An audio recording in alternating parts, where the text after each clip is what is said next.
What's going on, everybody? Scott Bogman here for BettingPros to give you my favorite picks and props for week 1 of the college football season. Week 0 is over. We went 1-2 on the straights, 3-3 on the props there, but much more action, obviously, in week 1 to get to.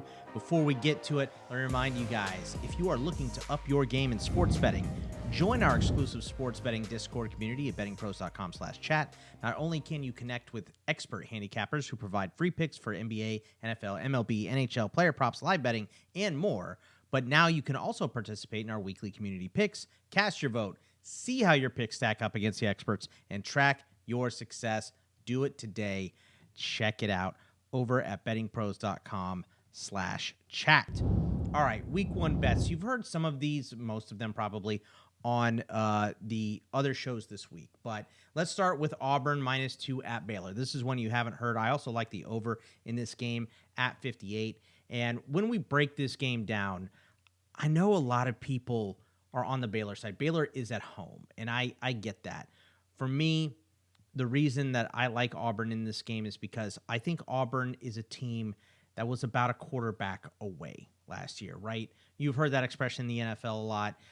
Just this team was incredibly efficient last year, outside of some problems. Now, the problems were pretty big, right?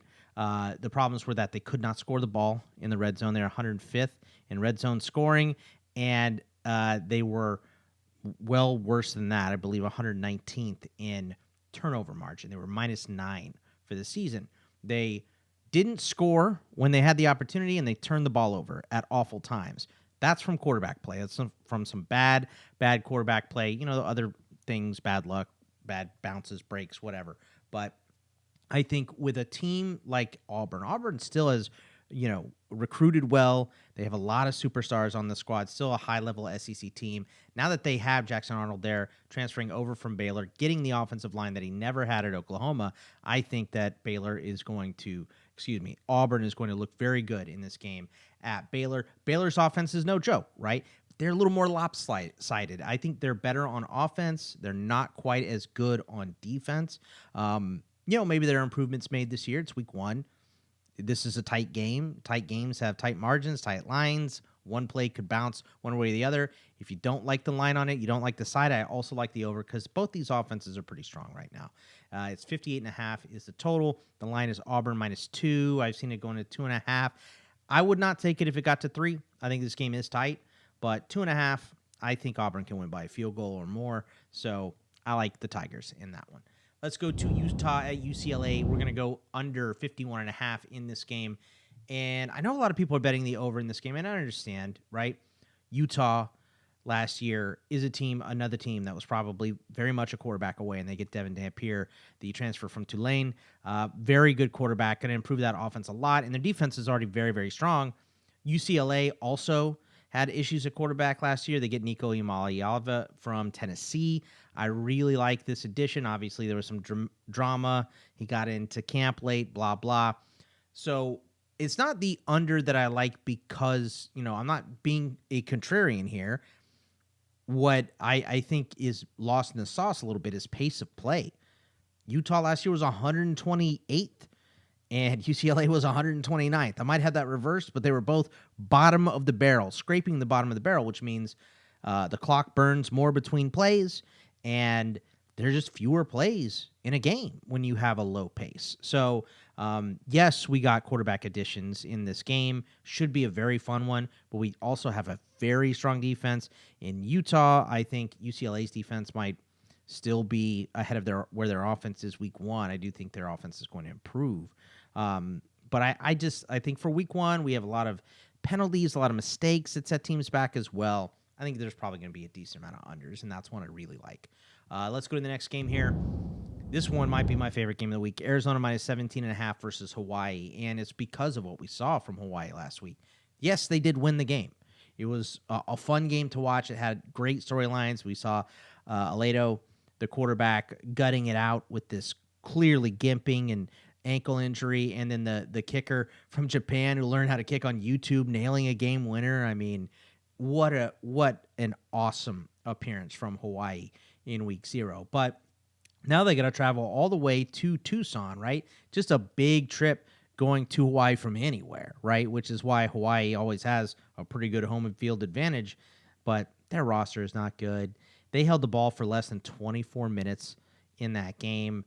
I don't think Arizona is very good for the Power Four, right? But I do think that they are way, way, way better than Hawaii. Also, this game is going to be 94 degrees at kickoff, according to the forecast. It's going to be hot. It's Arizona in August. So it's going to be very, very hot.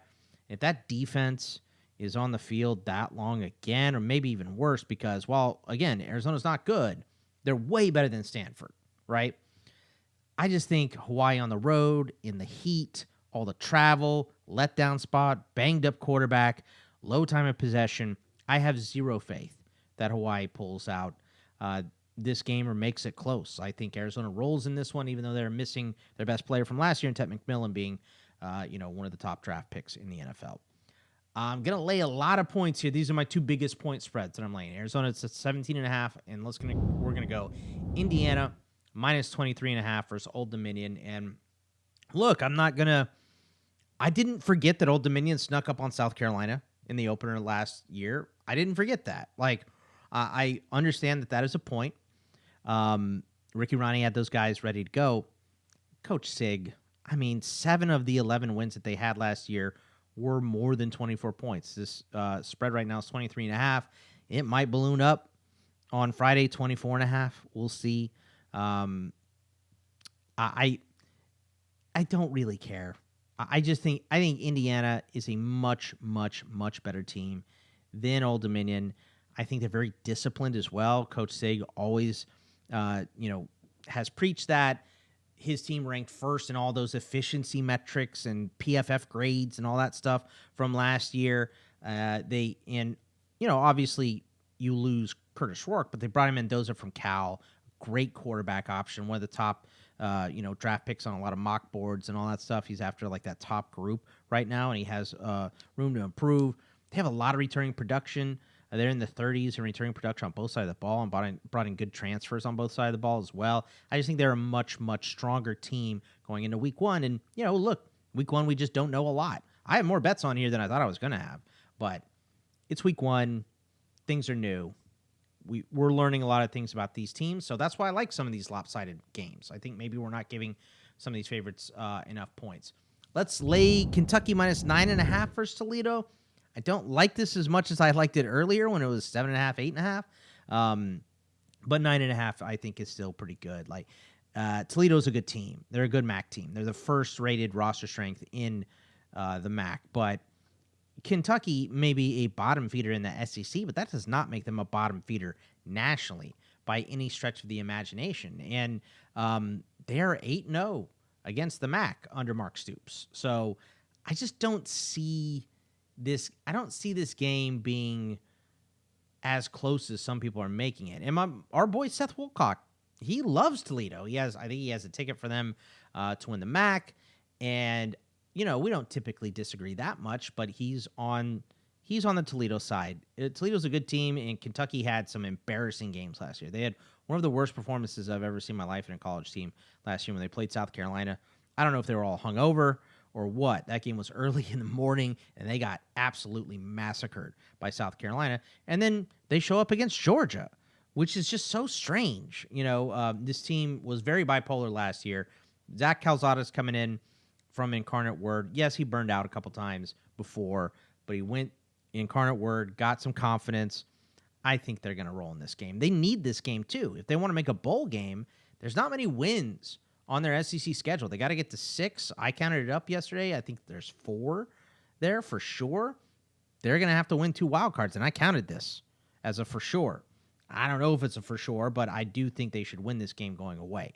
If they play to the best of their ability, and it's week 1. Maybe they don't. So, but I'm laying the points, and I'm taking the Wildcats. Alabama minus 13.5 at FSU. I was kind of browbeat into this one. FSU, their roster strength is good, but they just do not match up well here, right? Bringing in a new OC, bringing in Tommy Castellanos. I'm used to Nick Castellanos. But I just, they're going to run the ball a lot. And Alabama has traditionally been a team that you cannot run the ball on. And I don't think they're going to have a lot of success. They are at home. Should be it should be an interesting game, but what is Florida State going to be, right? I don't think they're going to be that much better. They're not going to be good enough to beat this team, to lose by less than 14 points to Alabama.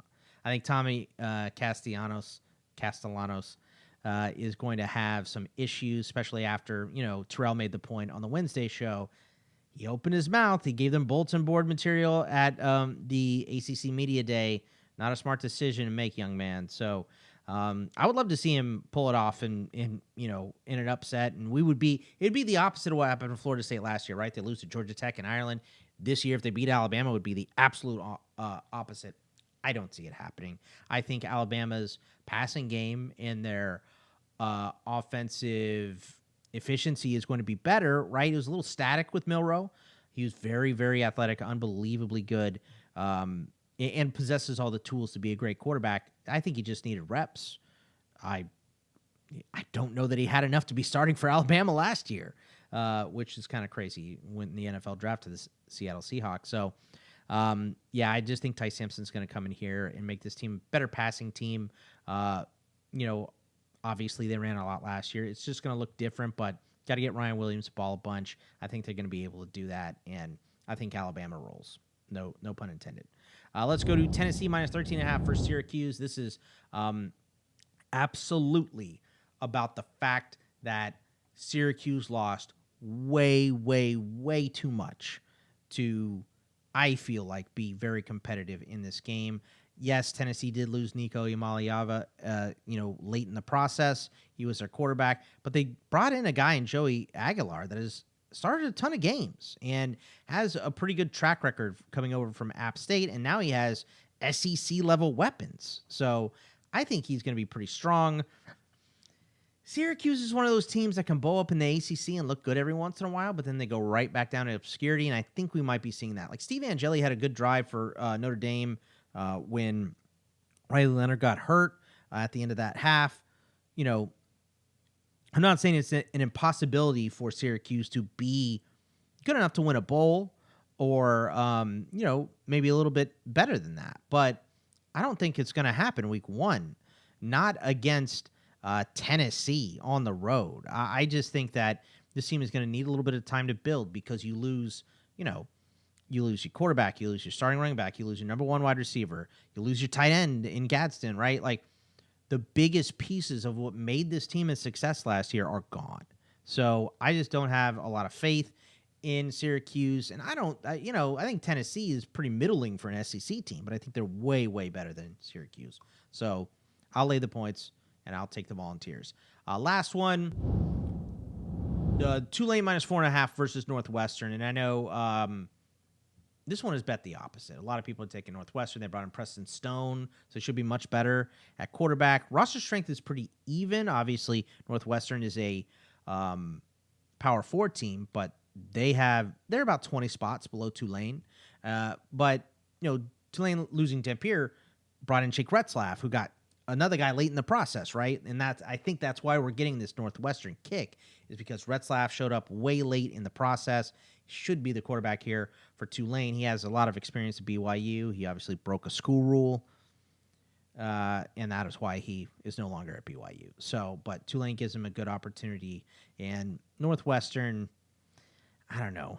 They're a perennial bottom feeder in the Power 4. Very high education school. Football is lacking a little bit there. I got some props for you too, but before we go there, let me just tell you guys, if you would like to track all of your wagers in one place, check out the BettingPros Pick Tracker. It syncs up your sportsbook to tally which picks hit and which miss. Plus, it gives you a live look at what the public is doing, so you can use real-time tracking to determine which plays to make and which to fade. Track your picks today with the BettingPros Pick Tracker at bettingpros.com/tracking on the BettingPros app. All right, I got 3 at each position for you, so 9 total here. My running back ones are all touchdowns, but my first prop overs, we're going to go right back to Joey Aguilar. This is a low total that they have on him. 213.5 passing yards. Toledo's secondary is good. It is pretty good, but that is a low number for a Tennessee team, specifically if the defense just stomps a MAC team into oblivion here. I mean, this is a very good defense. They are replacing some pieces on the line. Obviously, Pierce and Norman Lott gone in the NFL draft, but I think that he can fly over this. I told you I hate Hawaii. 262.5 passing yards for Fifita. I mean, the guy started a million games at Arizona. So I just have no faith in Hawaii whatsoever. I think Fifita can sail over that pretty quick. And Carson Beck over half an interception versus Notre Dame. We got our one last week as well. Let's go back to the interception well. And just, I mean, Notre Dame's defense is so strong. I think Carson Beck could easily throw a pick. Running back touchdowns. Here we go. Nyck Singleton over half a rushing touchdown. Jonah Coleman, Justice Haynes. These are three lead backs that are all definitely going to get a touchdown against some weak opponents. I think these are the most likely running backs to score. I tripled it up in a parlay, so that's how I would do it. Wide receivers, let's go Josh Cameron, the Baylor wideout, over 55.5 receiving yards versus Auburn. This is your number one wide receiver. I think Auburn is going to win this game, so I think Baylor's going to have to play catch-up at some point and pass the ball a decent amount, and Josh Cameron should be their number one. Texas A&M wide receiver. Yes, I'm a Longhorns fan, but I'll bet on an Aggie. Casey Concepcion comes over from NC State this year. Over 51.5 receiving yards versus UTSA. It's a lower-level opponent. I think Concepcion can easily go over that. And Nick Harbor, who now becomes a number one in South Carolina, Lenora Sellers, they're playing Va-Tech. That's, that's a good matchup. That's going to be a fun game to watch. We're going to go over 24.5 on the longest reception for him. And he hit this in 3 of the last 4 games he played. And if you know anything about Nick Harbor, he's a Feldman freak, 6'5", gigantic, DK Metcalf clone with more speed. He is going to be a lot of fun to watch with Sellers this year. And I think, in the opening week, I think they're going to rely on him a decent amount. He should be the number one wide receiver here. So let's go with him to catch a big one over 24.5. And that is going to be it for me. I appreciate you guys listening. Love it if you, follow me or fade me. I understand it. We will be back next week to give you our results and some more picks and props for week 2. So good luck, and I will see you guys then. Take it easy, everybody.